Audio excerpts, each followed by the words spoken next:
विद्यार्थी मित्रांनो नमस्कार. बायोलॉजी मराठी या चॅनलमध्ये आपण आज सर्वांचे मनपूर्वक स्वागत.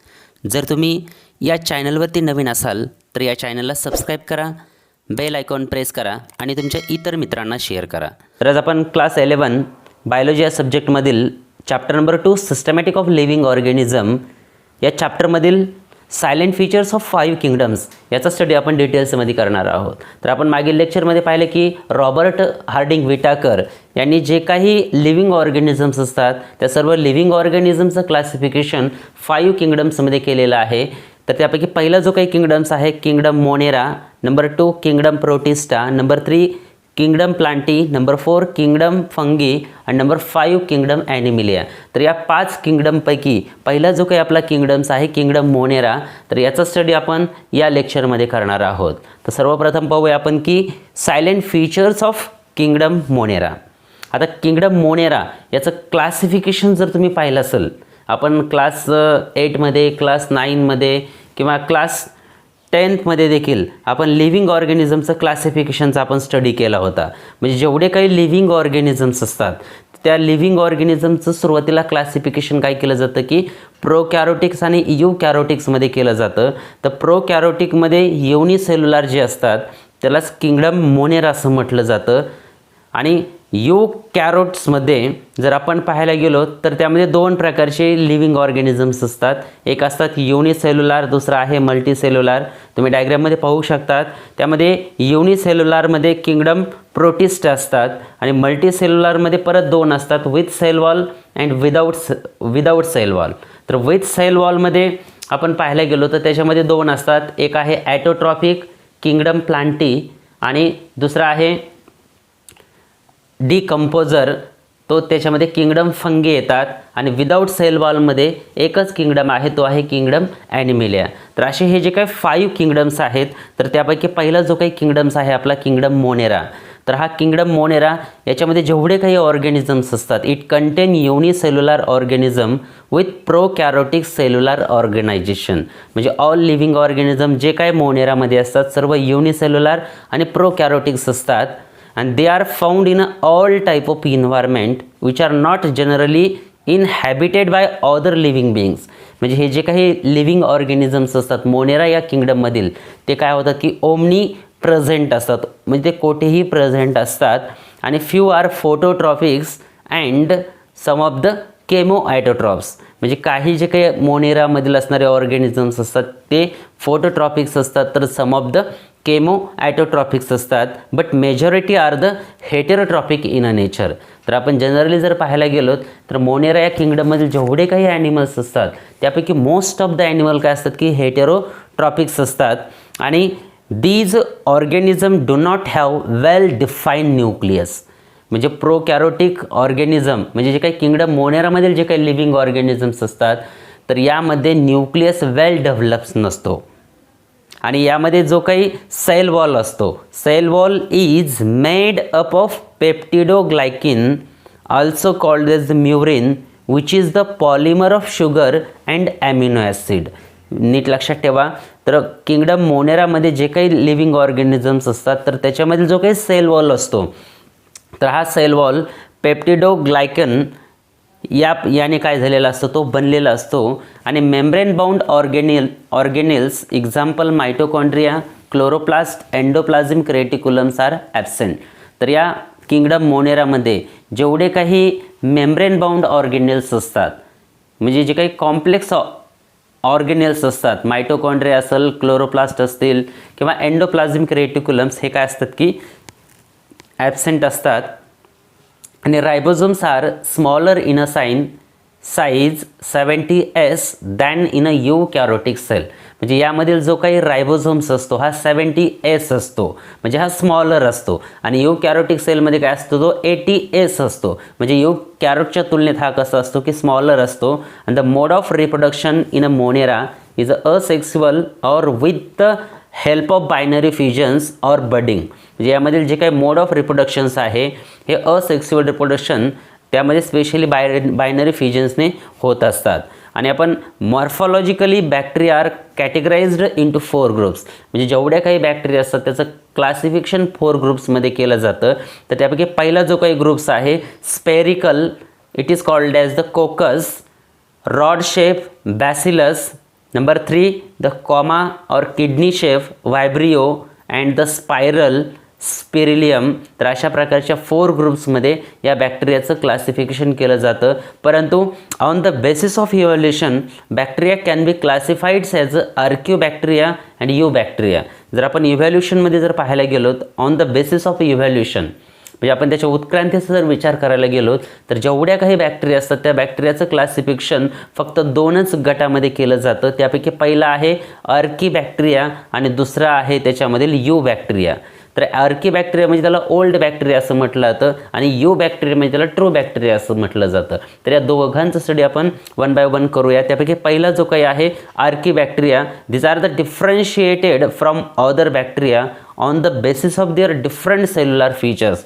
तर याचे जे काही फीचर्स असतात हे अदर बॅक्टेरियापेक्षा कशा असतात की डिफरंट असतात. These bacteria are mostly found in the extreme environment, hence term extremophiles. म्हणजे ह्या जेवढ्या काही बॅक्टेरिया असतात हा एक्स्ट्रीम इन्व्हायरमेंटमध्ये प्रेझेंट असतात म्हणून त्याला एक्स्ट्रीमोफिलस असं म्हटलं जातं. आणि they are found in a variety of places from volcanic craters to salty lakes and hot spring. Their ability to withstand such a hostile environment speaks of their capacity to survive in a very severe conditions. जर आपण पाहायला गेलो तर हे जे काही archaebacteria असतात तर ह्या आर्किबॅक्टेरिया काय असतात की variety of places from volcanic craters म्हणजे जे काही ज्वालामुखीचे तोंड वगैरे असतात त्यापासून तर सॉल्टी लेक्स किंवा जे काही हॉट स्प्रिंग्स असतात म्हणजे जर आपण पाहायला गेलो खारे पाणी वगैरे जे असतात तर अशा सर्वच्या सर्व ठिकाणी काय असतात की या आर्किबॅक्टेरिया काय असतात की प्रेझेंट असतात. आणि bacteria that can withstand high salinity are called as the halophiles. म्हणजे ज्या बॅक्टेरिया काय असतात की विथस्टँड हाय सॅलिनिटी वॉटरमध्ये किंवा सॉईलमध्ये प्रेझेंट असतात त्याला हॅलोफिल्स असं म्हटलं जातं. आणि while those that withstand extreme temperature are known as the thermophils. म्हणजे ज्या काही बॅक्टेरिया काय असतात की हाय टेम्परेचर्समध्ये प्रेझेंट असतात त्याला थर्मोफिल्स असं म्हटलं जातं. आणि very common example of methanogenic bacteria found in a gut of ruminants cow and buffaloes. जर आपण पाहायला गेलो काय मिथॅनोजेनिक बॅक्टेरिया असतात की त्याचा यूज मिथेन प्रोड्यूस करण्यासाठी होत असतो. तर हे जे काही असणारे बॅक्टेरिया असतात हे काऊ अँड बफेलोजचे जे काही काऊ डंक्स असतात त्याच्यामध्ये आपल्याला पाहायला मिळत असतात. आणि याचं मेन फंक्शन असतात these bacteria help in a productions of methane in a biogas plant. तर बायोगॅस प्लांटमध्ये मिथेन गॅस प्रोड्यूस करण्याचं काम मिथॅनोजेनिक बॅक्टेरिया करत असतात. यानंतर आपला दुसरं जे काही टाईप्स आहे बॅक्टेरियाचा तो आहे यू बॅक्टेरिया. त्यालाच these are commonly referred as the true bacteria. They have cell wall of peptidoglycan. तर याला ट्रू बॅक्टेरिया असं म्हटलं जातं आणि याच्यामधील जो काही सेल वॉल असतो तो पेप्टिडोग्लायकनने बनलेला असतो. They are found as autotrophs and heterotrophs. The autotrophs can be photosynthetic like chlorobium, green sulphur bacteria and chromatiums or chemosynthetic like the sulphur bacteria.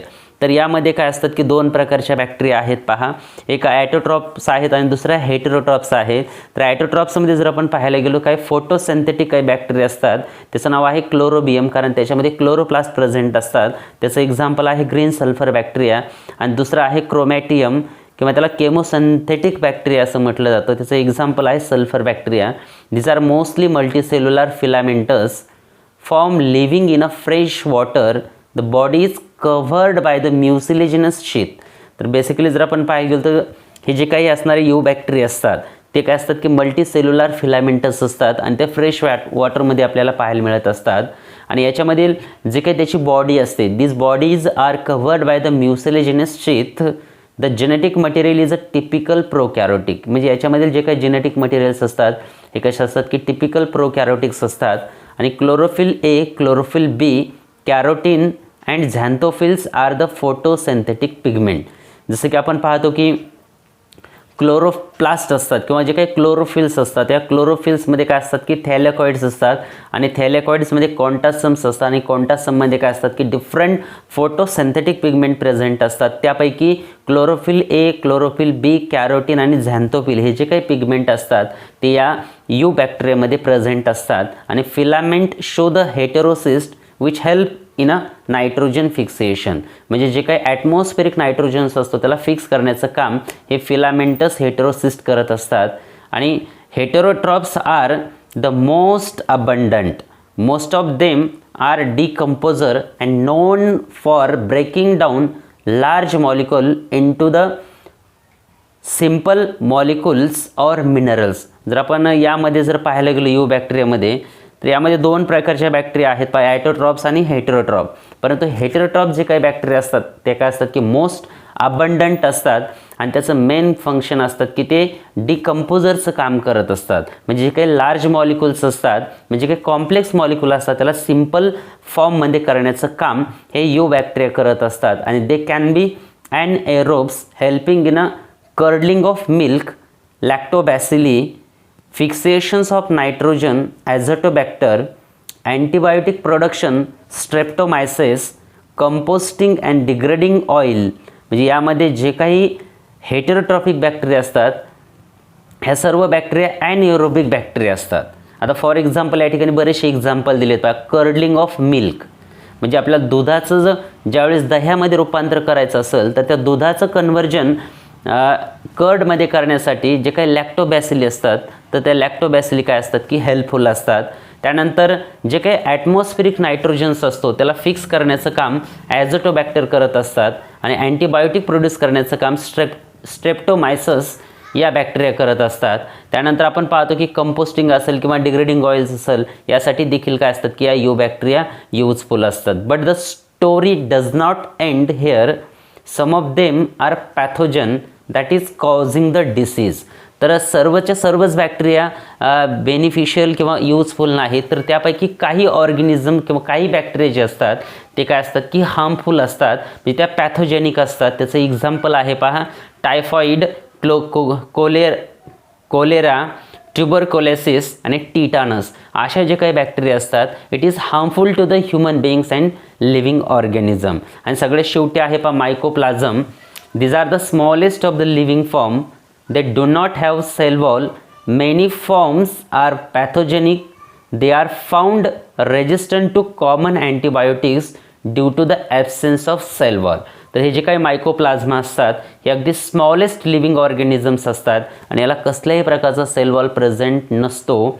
आणि हे जे काही मायकोप्लाझ्मा असतात दीज आर द पॅथोजेनिक असतात आणि they are found resistant to common antibiotic. तर अँटीबायोटिकसाठी याचा यूज केला जातो कारण due to absence of cell wall. जर तुम्हाला हा व्हिडिओ आवडला असेल तर लाईक करा, शेअर करा आणि तुमच्या मित्रांना शेअर करा आणि या चॅनलला सबस्क्राईब करा. Okay, thank you.